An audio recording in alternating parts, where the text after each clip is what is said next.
ভেবে দেখুন তো, আজ থেকে ৬০০ বছর আগে পাথরের বুকে গড়ে তোলা কোনো স্থাপত্য কি আপনাকে মন্ত্রমুগ্ধ করতে পারে? উত্তর ভারতের জৌনপুরে দাঁড়িয়ে থাকা অটল মসজিদ ঠিক এমনই এক জাদুকরী বিস্ময়। ১৪০৮ সালে সুলতান ইব্রাহিম শাহ সার্কির আমলে তৈরি এই মসজিদটি সাধারণ কোনো ইমারত নয়। এর প্রধান আকর্ষণ হল এর প্রায় ৭৫ ফুট উঁচু রাজকীয় প্রবেশদ্বার, যা দেখে প্রথম দর্শনেই যে কেউ থমকে যাবে। কিন্তু এর আসল জাদু লুকিয়ে আছে ভেতরের কারুকার্যে। এটি ভারত এবং ইসলামী স্থাপত্যের এক অপূর্ব মেলবন্ধন।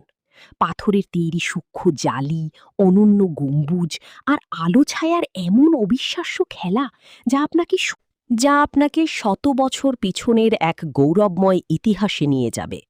জৌনপুরের এই অনবদ্য রত্নটি কেবল একটি ইতিহাস নয়, এটি ভারতের অসাধারণ স্থাপত্যকলার এক অমর প্রতীক।